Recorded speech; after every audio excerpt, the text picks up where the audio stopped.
Welcome. Let's begin with airlines cancel flights as volcano erupts ash skyward.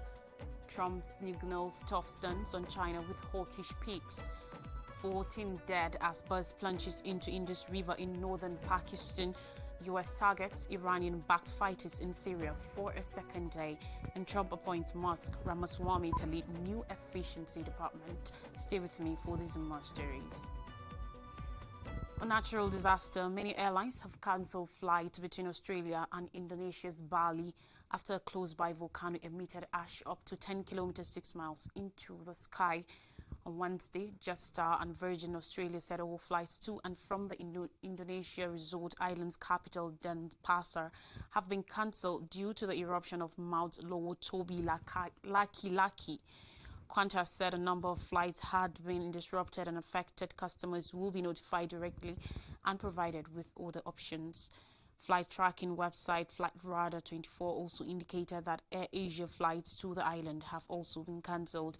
Australia is the biggest source of international tourism for Bali, with its citizens making up about one quarter of the 625,665 people who visited the island in July.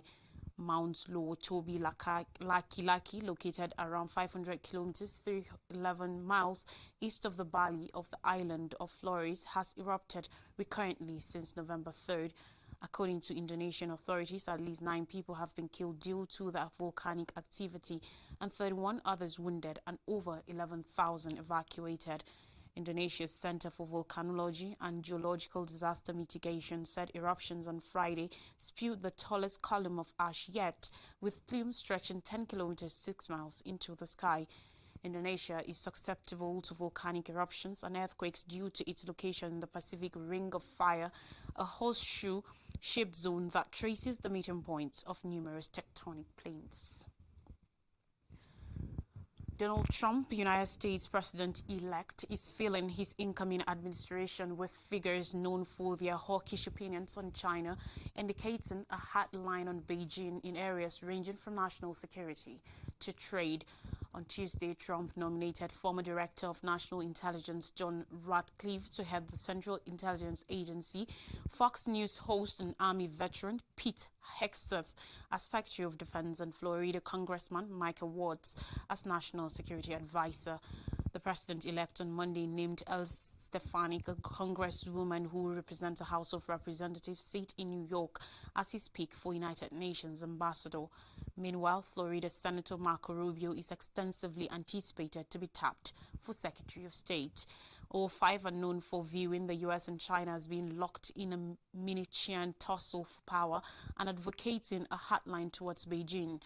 Other notable China hawks who have been floated as candidates to join Trump's administration include former ambassador to Germany Richard Grenell, Tennessee Senator Bill Hagerty, and former U.S. Trade Representative Robert Lighthizer. According to reports on Tuesday, citing people familiar with the matter, it was reported that Trump plans to name Lighthizer as his trade caza. Lighthizer played an instrumental role in Trump's trade war during his first term in office, assisting to craft tariffs on $380 billion worth of Chinese goods.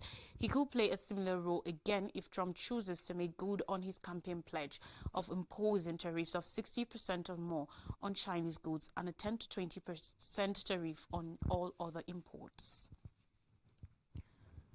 Now, according to local authorities, no less than 14 people have been confirmed dead and several others missing and alleged dead after a bus crashed into the Indus River in northern Pakistan.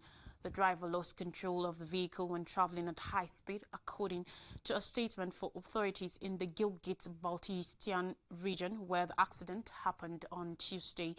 According to reports, the bus was carrying around 24 people, members of a wedding procession. The number of fatalities has not been confirmed, with some reports placing the figure as high as 26. Rescue crews have already found 13 bodies from the river, while 12 passengers remain missing and are presumed to have not survived the accident due to freezing temperatures in the area, according to reports. The bride survived the accident and was taken to hospital but later succumbed to her injuries, according to more reports. The bus was heading towards Chakwal, a city in Pakistan's Punjab province, where it careened off the road and into the river from Telchi Bridge in the Diama district at about 1 p.m. local time. Asif Ali Zardari, Pakistani president, expressed his deep grief over the loss of precious lives in the accident, he said in a statement. He also stressed the need to speed up search and rescue operations for those yet to be found. According to the Pakistan Bureau of Statistics, fatal road accidents are common in Pakistan, with 9,000 incidents reported in the country's roads on average each year, resulting in over 5,000 deaths. In August 25th, 29 passengers were killed when a vehicle fell into a ravine close to Rolakot, a city in Pakistan-administered Kashmir, in the country's north. The same day, in southwest Pakistan's Lasbela district in Balochistan province, 11 people were killed when a bus also fell into a ravine. The United States military has again carried out air raids in Syria aiming Iranian-aligned targets following a recent rocket attack against U.S. forces at a base in Syria's northeastern Hasaka province. U.S. Central Command CENTCOM, which is responsible for U.S. forces deployed in the Middle East, did not specify on Wednesday how many airstrikes were conducted or who the targets were, stating only that the Iranian-aligned group's weapon storage and logistics headquarters were hit. CENTCOM said the unnamed fighters had fired rockets at the U.S. patrol base Shaddadi in northeast Syria, but inflicted no damage to the facility or injuries to U.S. or partner forces. The Central Command on Tuesday also said it had carried out attacks against Iranian-backed groups in Syria, hitting 9 targets at 2 separate locations in the country over the previous 24-hour period. U.S. Central Command, alongside our regional partners, will aggressively pursue any threat to U.S. forces, allies, partners, and security in the region, CENTCOM's commander Michael Eric Kurila said in a statement following the newest strikes. An approximated 900 U.S. soldiers are based in the eastern part of Syria and 2,500 in neighboring Iraq as part of a long-standing operation that continues to focus on stopping a resurgence of the ISIL-ISIS group, which seized large areas of both Syria and Iraq in 2014 before being militarily defeated. CENTCOM strikes on Monday reportedly killed 4 Syrian members of Iranian-backed armed groups and injured 10 others, some of them extremely in the Al-Mayadin area of eastern Syria's Deir az-Zor countryside, according to the United Kingdom-based monitoring group Syrian Observatory for Human Rights.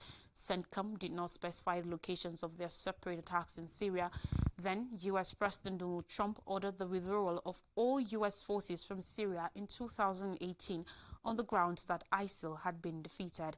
However, the U.S. military later said in a contingency force will remain in the country, where some see them as both a deterrent to ISIL as well as an attempt to limit neighboring Iran's spreading influence in Syria. Meanwhile, United States President-elect Donald Trump has named tech magnate Elon Musk and ex-Republican presidential candidate Vivek Ramaswamy as he speaks to lead the so-called Department of Government Efficiency, a new body he plans to create once he returns to the White House. Trump said in a statement on Tuesday, "Together, these two wonderful Americans will pave the way for my administration to dismantle government bureaucracy, slash excess regulations, cut wasteful expenditures, and restructure federal agencies. Importantly, we will drive out the massive waste and fraud which exists throughout our annual $6.5 trillion of government spending." Trump added that under his plan, Musk and Ramaswamy will finish their work by July 4, 2026, the 250th anniversary of the signing of the U.S. Declaration of Independence. A smaller government with more efficiency and less bureaucracy will be the perfect gift to America, Trump said. The proposed department seems to have been inspired by a conversation Trump had on the campaign trail with Musk, one of his most significant supporters. The two men on August 13th sat down for a 2-hour live broadcast on Musk's social media platform X, where the billionaire pitched Trump on the idea of establishing a fresh commission to crack down on government waste. Trump later revisited the idea on the campaign trail, including at a September appearance before the New York Economic Club. "I will create a government efficiency commission tasked with conducting a complete financial and performance audit of the entire federal government and making recommendations for drastic reforms, Trump said at the time. It is uncertain how the new department will function once it is formed. Tuesday's statement revealed that Ramaswamy and Musk will provide advice and guidance from outside of government. Critics note that independent, non-bipartisan watchdogs already exist within the government to ensure efficiency and conduct audits, including the Government Accountability Office. More stories. Houthis launch missile drone attacks on U.S. ships off Yemen.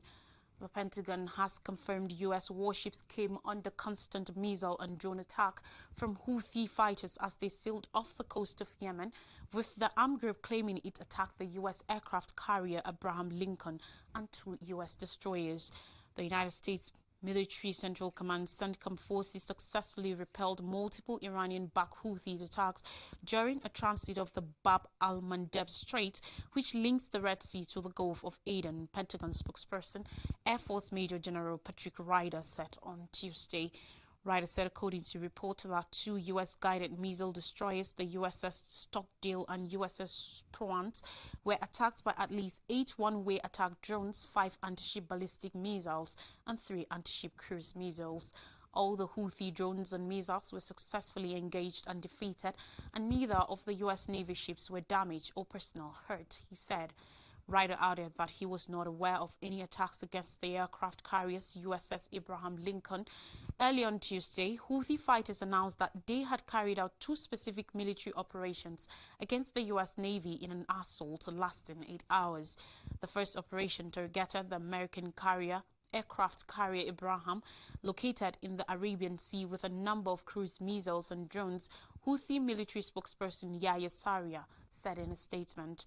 The Houthis, who control large swaths of Yemen, including the capital Sana'a, have been carrying out attacks on Israel-linked shipping in the Red Sea and Gulf of Aden since November 2023 in what it says is a campaign of solidarity with Palestinians. However, the armed group has also been accused of attacking commercial ships with no obvious connection to Israel or its war on Gaza. The Houthis have aimed over 90 vessels with missiles and drones, killing 4 sailors and sinking 2 ships. The crew of 1 vessel, the Galaxy Leader, a British-owned and Japanese-operated carrier hijacked last November, remain detained in Yemen.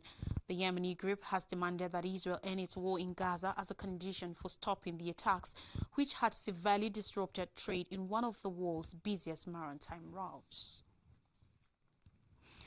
In Africa, United Nations urges halt to arms supplies for Sudan's warring aids.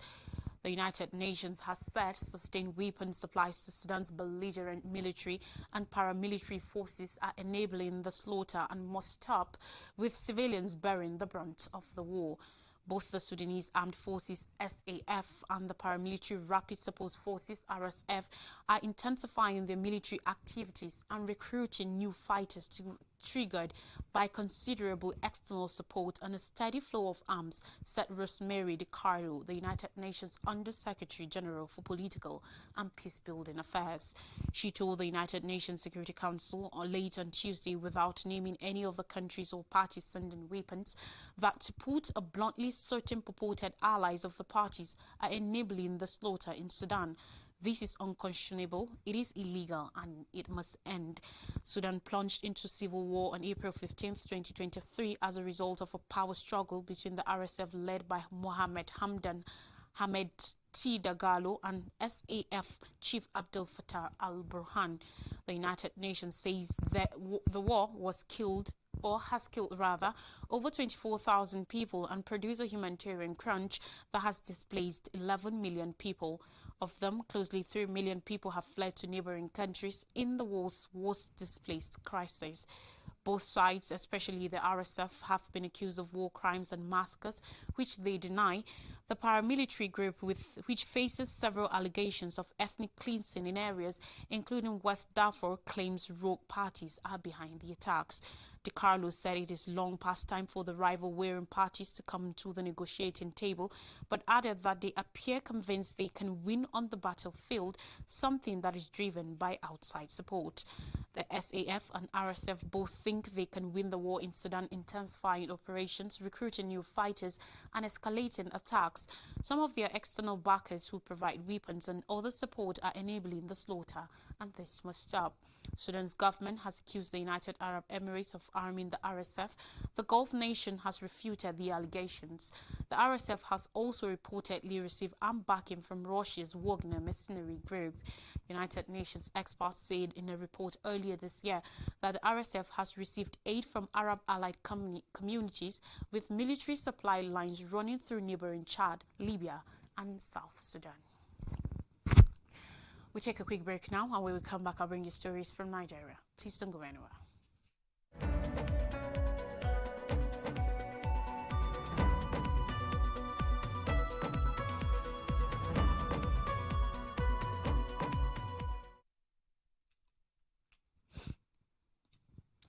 You're welcome back, and now stories from Nigeria.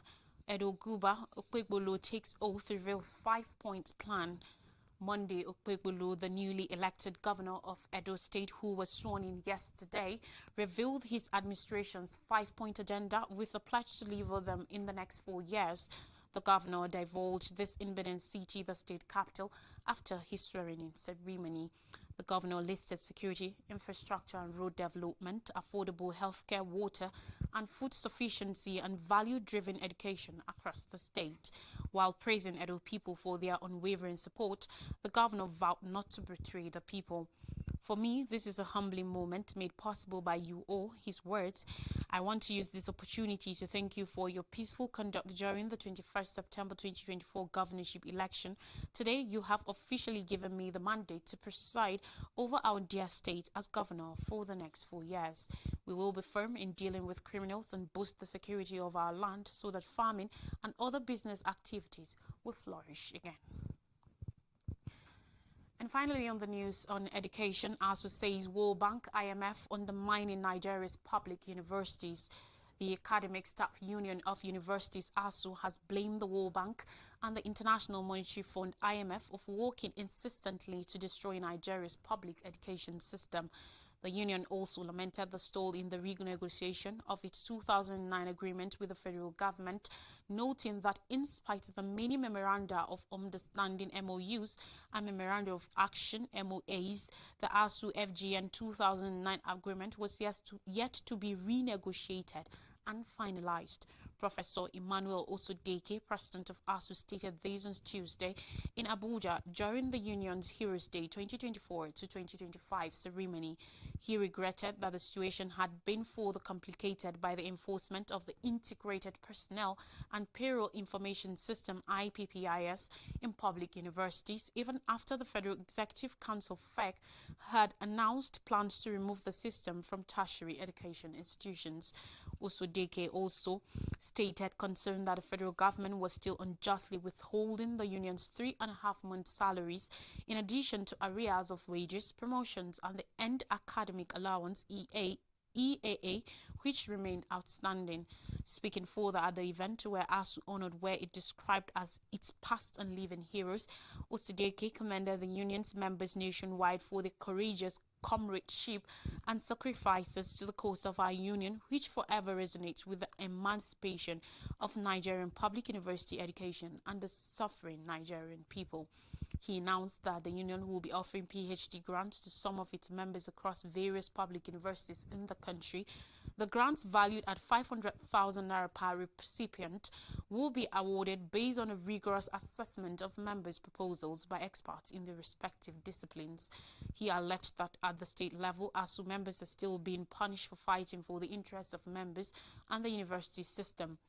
Those honored at the event were Professor T. Uzodinma Nwala, Professor Bright Ukwehare, Professor Oye Oyediran, Malam Bashir Kurfi, Professor the Ikede, Mrs. S.A. Fadipe, and Professor Shola Olukule.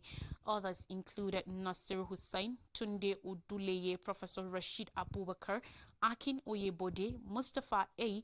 Danesi, 81, and Dr. Peter Ozo and Sons, respectively. A recap of major stories says airlines cancel flights as volcano erupts ash skyward. Trump signals tough stance on China with hawkish peaks. 14 dead as bus plunges into Indus River in northern Pakistan. US targets Iranian-backed fighters in Syria for a second day, and Trump appoints Musk Ramaswamy to lead new efficiency department. And that's all in the news. Thanks for watching. I am Lois Drake.